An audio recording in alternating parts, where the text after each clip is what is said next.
കലാഭവൻ മണിയുടെ മരണം സ്വാഭാവികമല്ല എന്ന രാസപരിശോധനാ റിപ്പോർട്ട് പുറത്തു വന്നു. ക്ലോറോപൈറിഫോസ് എന്ന കീടനാശിനിയുടെ അംശം കലാഭവൻ മണിയുടെ രക്തത്തിൽ ഉള്ളതായി കണ്ടെത്തിയിട്ടുണ്ട്. ഇതിൻ്റെ പശ്ചാത്തലത്തിലാണ് ഇന്ന് ന്യൂസ് ആൻഡ് വ്യൂസ് ചർച്ച സംഘടിപ്പിച്ചിരിക്കുന്നത്. ചർച്ചയിൽ പങ്കെടുക്കുന്നത് ശ്രീമതി ഭാഗ്യലക്ഷ്മി, ശ്രീ ശാന്തിവിള ദിനേശ്, ശ്രീ രാഹുൽ ഈശ്വർ, ഡോക്ടർ ജെയിംസ് വടക്കഞ്ചേരി, കലാഭവൻ മണിയുടെ സഹോദരൻ RLV രാമകൃഷ്ണൻ, സാബു, ടെലിവിഷൻ അവതാരകൻ സാബു, മറ്റതിഥികളും ഈ ചർച്ചയിൽ ചേരും. കലാഭവൻ മണിയുടേത് അസ്വാഭാവിക മരണം എന്ന രാസപരിശോധനാ റിപ്പോർട്ട് വരുമ്പോൾ വിവിധ തലങ്ങളിൽ കലാഭവൻ മണിയുമായി സഹകരിച്ചവർ, സുഹൃത്തുക്കളൊക്കെ തന്നെ പല രീതിയിലുള്ള ആരോപണങ്ങൾ നേരിടുന്നുണ്ട്. കുടുംബത്തിന് പല പരാതികളുണ്ട്. ഇതിൻ്റെ എല്ലാം പശ്ചാത്തലത്തിൽ രണ്ട് ഘട്ടങ്ങളായിട്ടാണ് ഈ ചർച്ച മുന്നോട്ട് പോകുന്നത്. ആദ്യത്തെ ഘട്ടത്തിൽ ടെലിവിഷൻ ചലച്ചിത്ര മേഖലയുമായി ബന്ധപ്പെട്ട് മണിയുമായി സഹകരിച്ചവർക്കും ഇതിനകത്ത് ദുരൂഹത ഉണ്ടെന്ന അഭിപ്രായമുണ്ട്. അവരുടെ പേരിലും ആരോപണങ്ങൾ പലപ്പോഴും വന്നിട്ടുമുണ്ട് ഈ കേസുമായി ബന്ധപ്പെട്ട്. ആ ഭാഗത്ത് എന്താണ് മാധ്യമങ്ങളിലും സാമൂഹ്യ മാധ്യമങ്ങളിലും ഇപ്പോൾ ചർച്ച ചെയ്യുന്നത് എന്നാണ് തുടക്കത്തിൽ പരിശോധിക്കുന്നത്. അവിടെ നിന്ന് മണിയുടെ കുടുംബത്തിൻ്റെ പരാതിയിലേക്ക് എത്താം. ശ്രീമതി ഭാഗ്യലക്ഷ്മി, ചലച്ചിത്ര താരസംഘടനയുമായി ബന്ധപ്പെട്ട്, ടെക്നീഷ്യൻസിൻ്റെ സംഘടനയുമായി ബന്ധപ്പെട്ടൊക്കെ പ്രവർത്തിക്കുന്ന ആളാണ് താങ്കൾ. കലാഭവൻ മണിയുടെ മരണം ഇപ്പോൾ ഒരു കീടനാശിനി അദ്ദേഹത്തിൻ്റെ ശരീരത്തിനകത്തേക്ക് അസ്വാഭാവികമായി ചെന്നു എന്ന ഒരു പരാതിയാണ്, ഒരു കണ്ടെത്തലാണ് ഉണ്ടായിരിക്കുന്നത്. ഇതൊരു നിസ്സാരപ്പെട്ട സംഭവമല്ല എന്നിരിക്കെ അദ്ദേഹവുമായി സഹകരിച്ച ആ ദിവസങ്ങളിലെ എല്ലാ ആളുകളും സംശയത്തിൻ്റെ നിഴലിൽ വരേണ്ടതാണ്. അന്വേഷണം നടക്കുകയും ചെയ്യും. സംഘടന അല്ലെങ്കിൽ മറ്റു താരങ്ങൾ ഏത് രീതിയിൽ ഇതിനെ കാണും? മണിയുടെ ഈ ഒരു വിഷയത്തിൽ മണി മരിച്ച അന്ന് മുതൽ കേൾക്കുന്ന ഒരു കാര്യം തന്നെയാണ് ഈ സംശയം എന്ന് പറയുന്നത്. എനിക്ക് പറയാനുള്ളത്, ഇത് ആരെങ്കിലും ചെയ്തതാണോ ചെയ്തതല്ലയോ എന്നുള്ളതിനേക്കാൾ ഇതിലൊരു വലിയൊരു സങ്കടകരമായ ഒരു അവസ്ഥ എന്ന് പറയുന്നത്, ഇത്രയും കാലം ആത്മാർത്ഥമായി കൊണ്ടു നടന്ന സുഹൃത്തുക്കളാണോ ഇവരുടെ ഇതാണോ സൗഹൃദം? ഇവർ കൂട്ടിക്കൊണ്ടുപോയി ഇത്രയും വയ്യാതിരിക്കുന്ന ഒരു മനുഷ്യൻ, ചികിത്സയിലിരിക്കുന്ന ഒരു മനുഷ്യനെ കൊണ്ടുപോയി ഇത്തരം, അതായത് ചാരായം പോലുള്ള മദ്യം കുടിപ്പിക്കുക എന്ന് പറയുന്നത് തന്നെ ഏകദേശം കൊലപാതകത്തിന് തുല്യമാണ്. അവിടെ ഒരു മറുവാദം വരുന്നത്, ഈ സുഹൃത്തുക്കൾ, ചലച്ചിത്രവുമായി ബന്ധപ്പെട്ട് അദ്ദേഹത്തിൻ്റെ കൂടെ പ്രവർത്തിക്കുന്ന ആളുകൾ അദ്ദേഹത്തെ ഒരു ദുർബലാവസ്ഥയിൽ കണ്ടിട്ടില്ല. ശ്രീ കലാഭവൻ മണി തൊട്ടു തലേ ദിവസം പോലും വളരെ ഡൈനാമിക്കായി സ്റ്റേജ് പ്രോഗ്രാമുകളിൽ പങ്കെടുത്തിരുന്ന ആളാണ്. ആ നിലയ്ക്കുള്ള ഒരാളെ അതിൻ്റെ മുമ്പുള്ള ദിവസങ്ങളിൽ പോലും എങ്ങനെയാണോ അദ്ദേഹവുമായി ഇടപെട്ടിരുന്നത് അതുപോലെ ഇടപെട്ടതാണോ എന്ന് അവർ തന്നെ അവരെക്കുറിച്ച് ന്യായീകരിക്കുമ്പോൾ എങ്ങനെ ഇപ്പോൾ ഭാഗ്യലക്ഷ്മി പറയുന്ന അർത്ഥത്തിലേക്ക് കാര്യങ്ങൾ വരും? മണി എന്ന് പറയുന്ന ഒരു വ്യക്തി, ഞാനൊക്കെ അറിയുന്നൊരു മണി അസാധ്യ മനസ്ധൈര്യമുള്ളൊരു വ്യക്തിയാണ്. കാരണം അത്രമാത്രം ദാരിദ്ര്യത്തിലും ബുദ്ധിമുട്ടിലും ജീവിച്ച് വളർന്ന് ഒരുപാട് കഠിനാധ്വാനത്തിൽ കൂടിയാണ് ഈ നിലയിലെത്തിയത്. അതുകൊണ്ട് തന്നെ ഇങ്ങനെ ഒരു പൊസിഷൻ്റെ വാല്യൂ ഒക്കെ നന്നായിട്ട് അറിയാവുന്ന ഒരാളാണ്. അതുകൊണ്ട് തന്നെ നല്ല 100% ഉറപ്പാണ്, ഒരിക്കലും മണി അറിഞ്ഞുകൊണ്ട് ഇങ്ങനെ ഒരു കടുങ്കൈ ചെയ്യില്ല, അറിഞ്ഞുകൊണ്ട് ഇതെടുത്ത് കഴിക്കുകയുമില്ല. ഇതിൽ കാര്യമായിട്ട് ആരോ വളരെ ദുരൂഹമായി പിന്നിൽ നിന്ന് പ്രവർത്തിച്ചിട്ടുണ്ടെന്നുള്ളതിന് ഏറ്റവും വലിയൊരു തെളിവാണ്. കാരണം ഞാൻ മണിയുടെ വീട്ടിൽ പോയി വൈഫുമായിട്ട് സംസാരിച്ചപ്പോൾ ഭാര്യ പറഞ്ഞത്, ഇങ്ങനെ ഒരു അസുഖമുണ്ട് എന്ന് മണി ഒരിക്കലും വീട്ടിൽ ആരെയും അറിയിച്ചിട്ടില്ല. കാരണം തനിക്ക് ഇങ്ങനെ ഒരു വയ്യായ ഉണ്ടെന്നുള്ളത് ഒരു വീട്ടുകാരെ പോലും അറിയിക്കാതെയാണ് പുള്ളി കൊണ്ടു നടന്നത്. മാത്രമല്ല അവിടെ 1-2 പേര് എന്നോട് പറഞ്ഞത്, വളരെ അടുത്ത സുഹൃത്തുക്കളോടാണ് ഏറ്റവും അധികം എല്ലാം തുറന്ന് സംസാരിക്കുന്നത്, എല്ലാ കാര്യങ്ങളും പങ്കുവെക്കുന്നതും എല്ലാത്തിനും സുഹൃത്തുക്കളെയാണ് അദ്ദേഹം ഏറ്റവും അധികം വിശ്വസിച്ചിരുന്നത്. ആ വിശ്വാസത്തിനാണ് ഈ കോട്ടം തട്ടിയിരിക്കുന്നത് എന്നാണ് ചുറ്റുപാടുകൾ മനസ്സിലാക്കാൻ സാധിക്കുന്നത്. ശ്രീ ശാന്തിവിള ദിനേശ്, ഇപ്പോൾ ശ്രീമതി ഭാഗ്യലക്ഷ്മി പറഞ്ഞതാണ് നമുക്കറിയാവുന്ന മണി. സാധാരണ സുഹൃത്തുക്കളോട് ഒരുപാട് കടപ്പാടും വിധേയത്വവും കാണിക്കുന്ന ഒരുപാട് ആളുകൾ, കലാകാരന്മാരൊക്കെ ഉണ്ട്. മണിക്ക് പക്ഷേ മറ്റൊരു കാര്യം കൂടിയുണ്ട്, മറ്റൊരു ഭാഗം കൂടിയുണ്ട്. ഭാര്യയോടും കുടുംബത്തോടും അതേപോലെ തന്നെയുള്ള സ്നേഹവും കടപ്പാടും അദ്ദേഹം പൂർത്തീകരിച്ചുകൊണ്ട് ഇപ്പുറത്ത് സുഹൃത്തുക്കളോട് ഒരുമിച്ച് മുന്നോട്ട് പോയി എന്നുള്ളത് കൂടി കേൾക്കുന്നുണ്ട്. ആ വാദം വളരെ ശക്തമായി തന്നെ നിലനിൽക്കുന്നുമുണ്ട്. ഇപ്പോൾ ഇത്തരത്തിലൊരു അസ്വാഭാവികത കണ്ടെത്തുമ്പോൾ അത് ഏത് ഭാഗത്തേക്കാണ് കൂടുതൽ പോകേണ്ടത് എന്ന് പറയുമ്പോൾ ഈ താരങ്ങളായ സുഹൃത്തുക്കളുണ്ട്, നാട്ടുകാരായ സുഹൃത്തുക്കളുണ്ട്, മണിയോടൊപ്പം എപ്പോഴുമുള്ള സന്തത സഹചാരികളുണ്ട്. എവിടേക്കാണ് സംശയങ്ങൾ കൂടുതൽ പോകുന്നത്? എനിക്ക് തോന്നുന്നത് ഈ സന്തത സഹചാരികൾ തന്നെയാണ് മണിയുടെ ഈ അകാലത്തിലെ വിയോഗത്തിന് കാരണമെന്നാണ് ഞാൻ വിചാരിക്കുന്നത്. ഒന്ന്, വീടിന് 2 കിലോമീറ്റർ അടുത്താണെന്ന് തോന്നുന്നു ഇയാളുടെ ഈ പാടി എന്ന് പറഞ്ഞ സ്ഥലം. തലേദിവസം സാബു എന്ന് പറഞ്ഞ ആൾ പറയുന്നു തലേദിവസം പാതിരാത്രി മണി അവിടെ ഉണ്ട്, പിറ്റേ ദിവസം അവിടെ ഉണ്ട്. അപ്പോൾ എനിക്ക് തോന്നുന്നു മണി വീട്ടിൽ പോകുന്നത് വളരെ ചുരുക്കമാണെന്ന് എനിക്ക് തോന്നുന്നു. കാരണം ഇവിടെ തന്നെയാണ് അവരുടെ ആഘോഷം. വീട്ടിന് മുമ്പിലുള്ള ഔട്ട് ഹൗസാണ് ഈ പാടി എന്ന് പറയുന്നത്. അല്ല, ഔട്ട് ഹൗസ് എന്ന് പറഞ്ഞാൽ വലിയൊരു എന്താ പറയുക 2 ഏക്കറുള്ള ഒരു സ്ഥലത്ത് ഒരു ഹട്ടൊക്കെ കെട്ടിയിട്ട് സാബു തന്നെ പറയുന്നു ഞാൻ ആ ഗേറ്റിൽ തന്നെ ഉള്ളവർക്ക് കാണാൻ പറ്റുന്ന ഭാഗത്തല്ല. എന്നിട്ട് സാബു എന്ന് പറയുന്ന ആൾ പറയുന്നു ഞാൻ ആദ്യമായിട്ട് അവിടെ കടന്നു ചെല്ലുമ്പോൾ കാണുന്നത് കുറേ പേര് ആഹാരം പാചകം ചെയ്യുന്നു, കുറേ പേര് ഒരു വശത്ത് മദ്യപിക്കുന്നു, കുറച്ച് പേര് മണിയുമായിട്ട് ഇരുന്ന് തമാശകൾ പറയുന്നു. ഇങ്ങനെ എനിക്ക് തോന്നുന്നു ഇത് ഇത്തരം ഈ മണിക്ക് പറ്റിയ എനിക്ക് തോന്നിയ ഞാൻ ഒരുപാട് പ്രാവശ്യം ആലോചിച്ചപ്പോൾ എനിക്ക് തോന്നിയത് മണി ഇന്ന് എവിടെ നിൽക്കുന്നു എന്നുള്ള ബോധം ഇല്ലാതെ പോയ ആൾ മണി തന്നെയാണെന്ന് എനിക്ക് തോന്നുന്നു. ഇപ്പോൾ ഒരു ബസ് കണ്ടക്ടറായി തുടങ്ങിയ ആളാണ് രജനീകാന്ത്. പക്ഷേ അദ്ദേഹം ചെയ്യുന്നത് എന്താ, വർഷത്തിലൊരു ദിവസം എന്നോടൊപ്പം ട്രാൻസ്പോർട്ടിൽ ജോലി ചെയ്യുന്ന ആൾക്കാരെ വിളിച്ച് ട്രീറ്റ് ചെയ്ത് അവരുടെ കുടുംബത്തിന് ഒരു ഫണ്ട് ഉണ്ടാക്കാനായി ഒരു സിനിമ പ്രൊഡ്യൂസ് ചെയ്ത് കൊടുത്തതിനപ്പുറം അവരെ ഈ പ്രൊഫഷനുമായിട്ടൊന്നും രജനീകാന്ത് അടുപ്പിച്ചിട്ടില്ല. നേരെ മറിച്ച് മണി ചെയ്യുന്ന മണിയെപ്പറ്റി ഞാൻ കേട്ടിട്ടുള്ള കുറേ കൊച്ചു കൊച്ചു കഥകൾ നമ്മൾ ഈ മരിച്ച ശേഷം പറയാമോയെന്ന് എനിക്കറിയില്ല. മണിയുടെ പ്രതാപ സമയത്ത് മണിയോട് കഥ പറയാൻ ചെല്ലുമ്പോൾ ഈ 22ഓളമുള്ള ഗ്യാങ് കയറി ഇരിക്കുകയാണെന്ന് കഥ കേൾക്കാൻ. എന്നിട്ട് അവൻ പറയുന്നത് മണിച്ചേട്ടൻ അങ്ങോട്ട് പോട്ടെ കഥ, മണിച്ചേട്ടൻ ഇങ്ങോട്ട് പോട്ടെ കഥ എന്നൊക്കെ ഈ പറയുന്ന എന്താ പറയുക, ഇന്ന് ഇയാൾ പറയുന്നത് കേട്ടു, RLV രാമകൃഷ്ണൻ അനിയൻ പറയുന്നു ഈ മുരുകൻ എന്ന് പറയുന്ന ആളൊരു ചെരുപ്പ് കുത്തിയായിരുന്നു. ഈ ചെരുപ്പ് കുത്തി മോശം പണിയെന്നല്ല ഞാൻ പറയുന്നത്, ചെരുപ്പ് കുത്തിയൊക്കെയാണ് കഥയുടെ റൂട്ട് നിശ്ചയിക്കുന്നത്. പക്ഷേ ശ്രീ ശാന്തിവിള ദിനേശ്, അത് ആണ് മണി. കലാഭവൻ മണി ചാലക്കുടിക്കാർക്ക് വളരെ പ്രിയപ്പെട്ടവനായത് ഈ പ്രത്യേകത കൊണ്ടാണ്. രജനീകാന്ത് നയിച്ച ആ പാതയിലൂടെ കലാഭവൻ മണി പോയില്ല.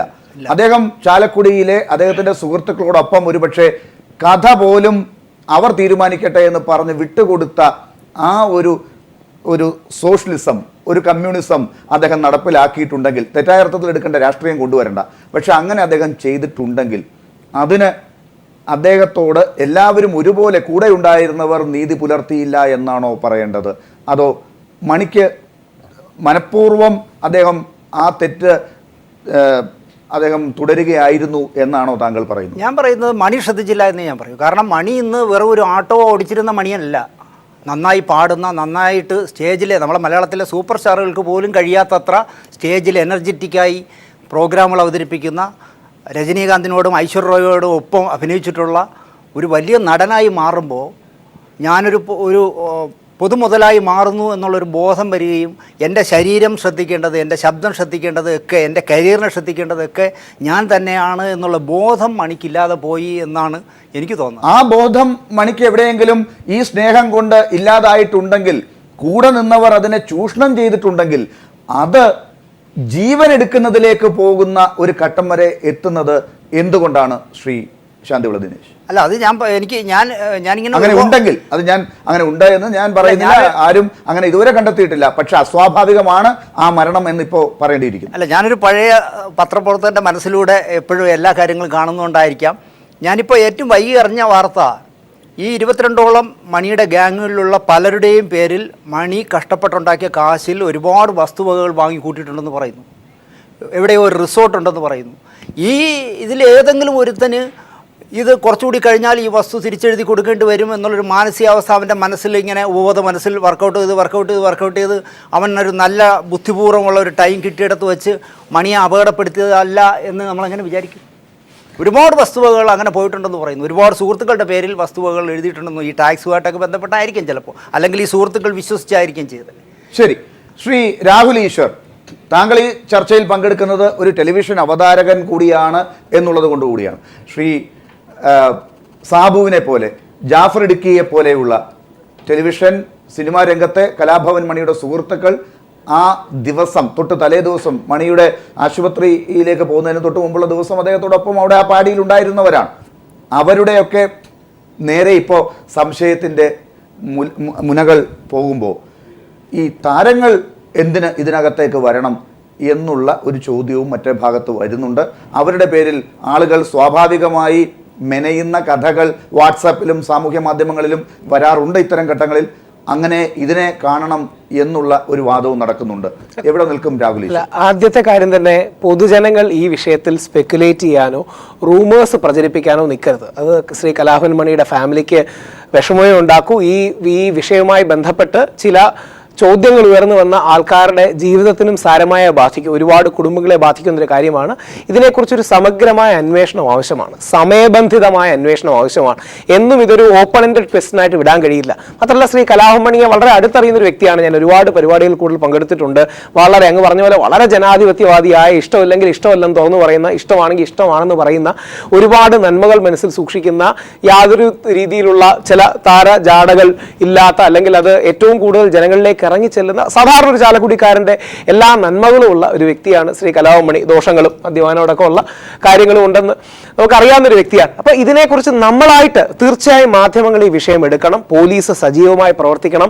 സംശയത്തിൻ്റെ ഒരു തരിമ്പെങ്കിലും കുടുംബത്തിനുണ്ടെങ്കിൽ, അദ്ദേഹത്തിൻ്റെ സഹോദരനുണ്ടെങ്കിൽ, ഭാര്യയ്ക്കുണ്ടെങ്കിൽ, അല്ലെങ്കിൽ അവരുടെ കുടുംബാംഗങ്ങൾക്കുണ്ടെങ്കിൽ ആ സംശയം ദൂരീകരിക്കണം.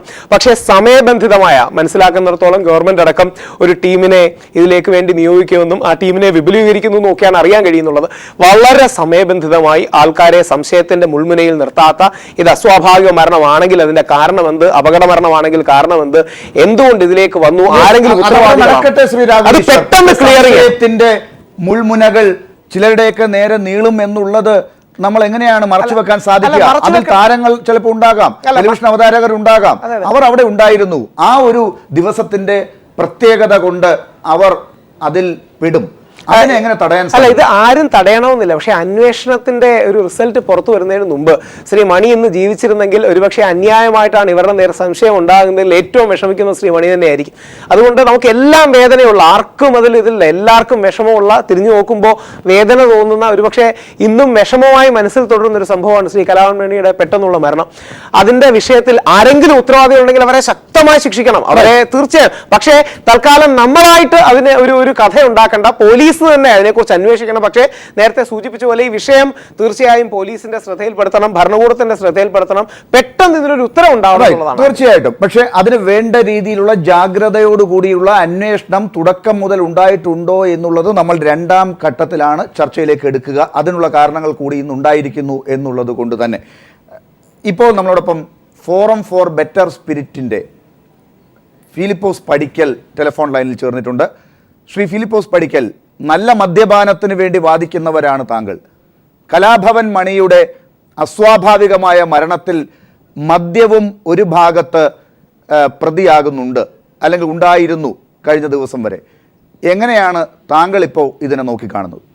അല്ല, നല്ല മദ്യപാനമൊന്നുമില്ല. ആദ്യമേ പറഞ്ഞ തെറ്റാണ്. Forum for better spirit responsible drinkers എന്നാണ്. നല്ല മദ്യം വിതരണം ചെയ്യണം എന്ന് ആവശ്യപ്പെടുന്ന ഒരു സംഘടനയാണ്. നല്ല മദ്യം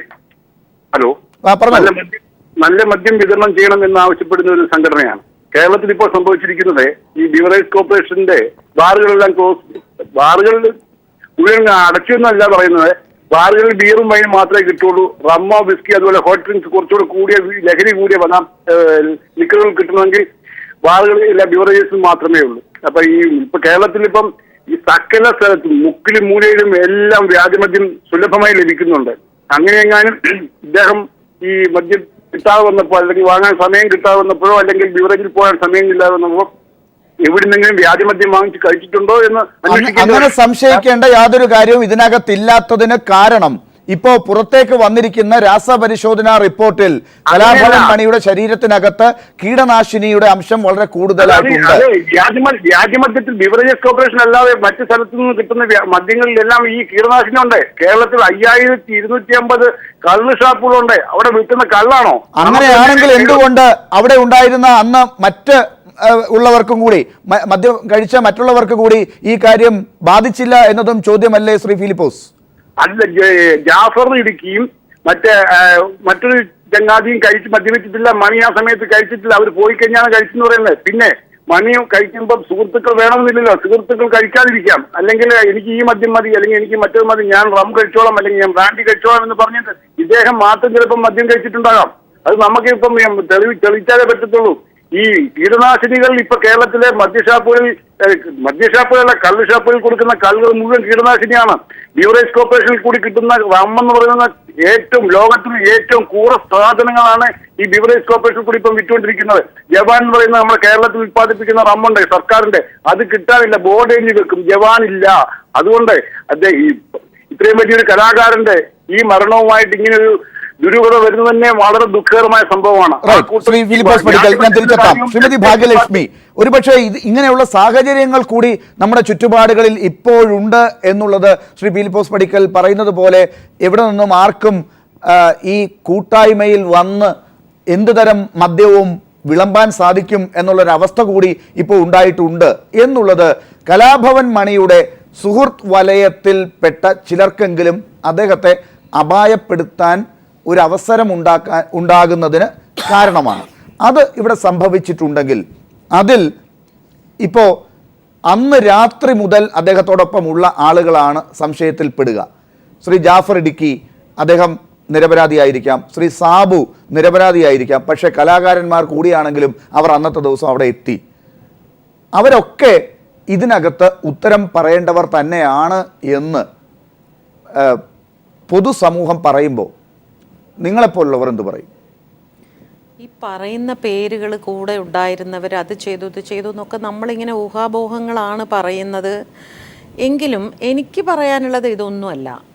മണി എന്ന് പറയുന്ന ഒരു കലാകാരൻ വളരെ നിഷ്കളങ്കനായതുകൊണ്ട് തന്നെയാണ് അവാർഡ് ഉണ്ടെന്ന് പറഞ്ഞ് ഇല്ല എന്ന് പറഞ്ഞപ്പോൾ പെട്ടെന്ന് ബോധം കെട്ട് വീഴുക, അല്ലെങ്കിൽ എന്തെങ്കിലും പറയുന്നതിന് മുമ്പ് പെട്ടെന്ന് കരയുക, ഇങ്ങനെ വളരെ സെൻസിറ്റീവായിട്ടുള്ള ഇമോഷണലായിട്ടുള്ള ഒരു വ്യക്തിയാണ് അദ്ദേഹം.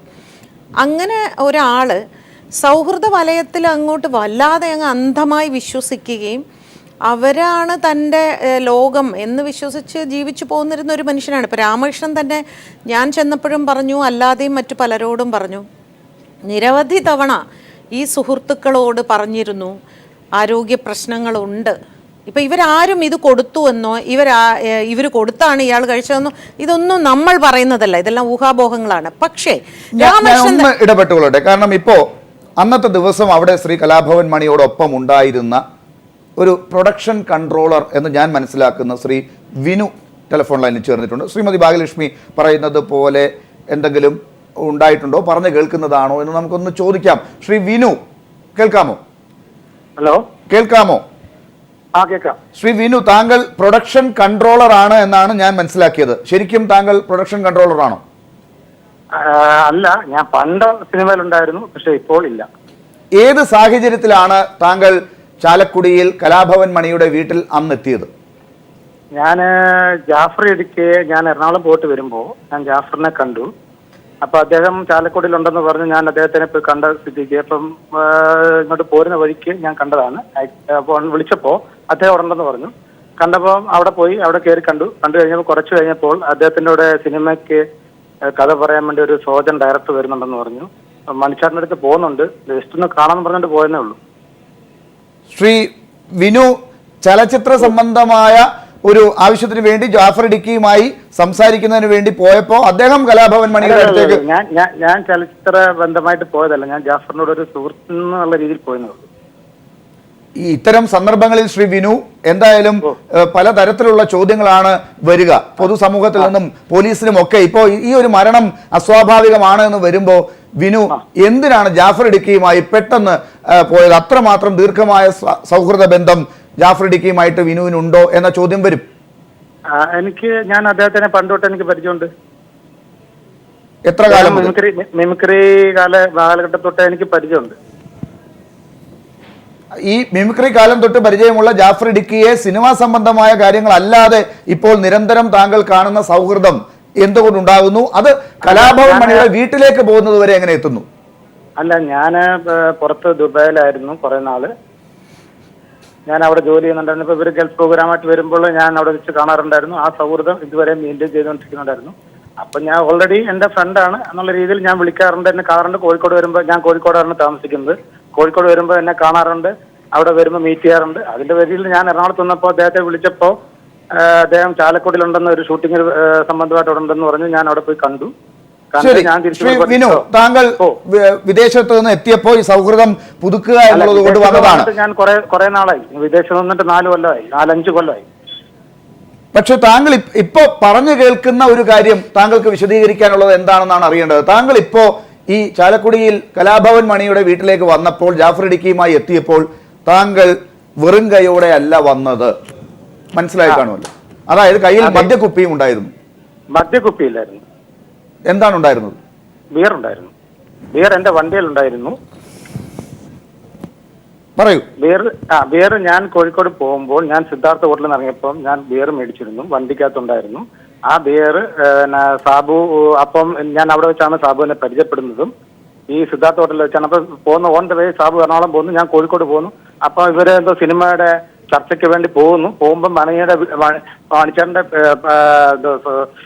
പാടി എന്ന് പറയുന്ന സ്ഥലത്തോട്ട് പോവാണ്. ഇപ്പൊ ജസ്റ്റ് ഒന്ന് കണ്ടു പോവാന്നുള്ള രീതിയിൽ അവിടെ വരെ പോയെന്നല്ലാതെ ഞാൻ ഇതിന് മുന്നേ പാടി പോയിട്ടില്ല. ഞാൻ ആദ്യമായിട്ടാണ് സ്ഥലം കാണുന്നത്. ശരി ശ്രീ വിനു, പക്ഷേ ഇതിനകത്ത് ഒരു എല്ലാവർക്കും മനസ്സിൽ തോന്നുന്ന ഒരു കാര്യം, നിങ്ങൾ എല്ലാവരും ആദ്യമായി കാണുന്ന ആളുകളാണ്. വിനു, സാബു, അല്ലെങ്കിൽ കലാഭവൻ മണി, ഇതിൽ ജാഫർ ഇടുക്കി മാത്രമാണ് നിങ്ങളുമായിട്ട് എല്ലാവരെയും ഒക്കെ അറിയാവുന്ന ആളെന്ന് പറയുന്നത്. പക്ഷേ ബാക്കിയുള്ള ഈ അപ്പോഴും പരിചയപ്പെട്ട ആളുകളൊക്കെ കൂടി ഒരുമിച്ച് എങ്ങനെയാണ് ഈ ഒരു കാരണത്തിൽ മാത്രം, അതായത് താങ്കൾ കൊണ്ടുവന്ന ഈ ബിയർ കുപ്പികളുമായി ബന്ധപ്പെട്ട് ഒരുമിക്കുന്നത് എങ്ങനെയാണ്? അല്ല, ബിയർ കുപ്പികളായിട്ട് ഒരുമിക്കുന്നതല്ല. ജസ്റ്റ് മണിച്ചേട്ടന്റെ അവിടെ പാടിയിൽ പോകുന്നു. 9 മണിയാകുമ്പോൾ അവിടെ അദ്ദേഹം ഉണ്ടാവും. ഒരു സോജൻ എന്ന് പറഞ്ഞ ഡയറക്ടർ ഉണ്ട്. അപ്പൊ അദ്ദേഹത്തിന്റെ പുതിയ പടത്തിന്റെ കഥ പറയാൻ വേണ്ടി പോകുന്ന സമയത്ത് ജാഫർ അതിനകത്ത് അഭിനയിക്കുന്നുണ്ട്, മണിച്ചേട്ടൻ അതിനകത്ത് അഭിനയിക്കുന്നുണ്ട്. ഈ കഥ പറയാൻ വേണ്ടി ചെല്ലാൻ പറഞ്ഞിട്ടുണ്ട്. പോകുന്ന വഴിക്ക് കാണാമെന്നുള്ളൊരു സെലിബ്രിറ്റിയെ കാണാമെന്നുള്ളൊരു സന്തോഷത്തിൽ പോയെന്നല്ലാതെ എനിക്ക് വേറെ ഒരു ബന്ധം അദ്ദേഹത്തോട്ട് ആ സ്ഥലമായിട്ട് ബന്ധമില്ല, ഒന്നും. ശരി, താങ്കൾ കൊണ്ടുവന്ന വാഹനത്തിലുണ്ടായിരുന്ന ബിയർ കുപ്പികളിൽ പെട്ട ആ ബിയർ ആരൊക്കെ ഉപയോഗിച്ചു? ഞാനും ഉപയോഗിച്ചിട്ടുണ്ട്, പിന്നെ സാബു ഉപയോഗിച്ചിട്ടുണ്ട്. സാബു ഉപയോഗിച്ചു അല്ലെ? ഓക്കെ. അതിനുശേഷമാണ് കലാഭവൻ മണിയെ നിങ്ങൾ കാണുന്നത്? അല്ലല്ല, ഞങ്ങൾ ചെല്ലുമ്പോ അദ്ദേഹം അവിടെ ഉണ്ട്. മണി കഴിച്ചില്ലേ? ഞാൻ ഒന്നുകൂടെ ചോദിക്കട്ടെ, ഈ കൊണ്ടുവന്ന ബിയർ? അല്ല, ഞങ്ങൾ കൊണ്ടുവന്നതിനകത്ത് മണിച്ചേട്ടൻ കഴിച്ചില്ല. കാരണം മണിച്ചേട്ടൻ കഴിച്ചേക്കുന്ന ടിൻ ബിയർ ആണ്. അത് തണുക്കാത്ത ബിയർ ആയതിന്റെ പേരില് എന്റെ കയ്യിൽ ഞങ്ങൾ മേടിച്ചതിനകത്ത് തണുത്ത ബിയറിന്. ഇപ്പൊ സാബ് പറഞ്ഞു ഞാൻ തണുത്ത ബിയറെ കഴിക്കത്തുള്ളൂ, ഞാൻ ടിൻ ബിയർ കഴിക്കില്ല എന്ന് പറഞ്ഞപ്പോ വണ്ടിക്കാരന് എടുത്തോട്ടെന്ന് ചോദിച്ചു. അത് മനുഷ്യൻ ഇഷ്ടപ്പെട്ടിട്ടുമില്ല. അല്ല, ഞാൻ ചോദിച്ചത് ഇപ്പൊ കലാഭവൻ മണിയുടെ പാഡിയിൽ എത്തി നിങ്ങൾ എല്ലാവരും കഥയുമായി ബന്ധപ്പെട്ടും സിനിമയുമായി ബന്ധപ്പെട്ടും സംസാരിക്കാൻ എത്തിയവർ ബിയറിലേക്ക് മാറുന്നത് എങ്ങനെയാണ്? അല്ലല്ല, ഞാൻ ജസ്റ്റ് എനിക്ക് കഥയായിട്ടോ ആ സിനിമയായിട്ടോ യാതൊരു ബന്ധമില്ലാത്തൊരു വ്യക്തിയാണ്. അപ്പൊ ഞാൻ ജസ്റ്റ് ഒരു സൗഹൃദം ഒന്ന് കാണാം എന്നുള്ള രീതിയിൽ, ഒരു സെലിബ്രിറ്റിയെ കാണാം എന്നുള്ളത് എല്ലാവരുടെയും ഒരു ആഗ്രഹത്തിന്റെ പേരിൽ പോയെന്നുള്ളത്. താങ്കളുടെ പേര് വിനോദ് എന്നാണോ കൃത്യമായി? വിനോദ് കുമാർ എന്നാണ്. ഇപ്പൊ ഞങ്ങളൊരു ചിത്രം കാണിക്കുന്നുണ്ട്, അത് തന്നെയാണ് താങ്കളുടെ ചിത്രം എന്ന് കരുതുന്നു.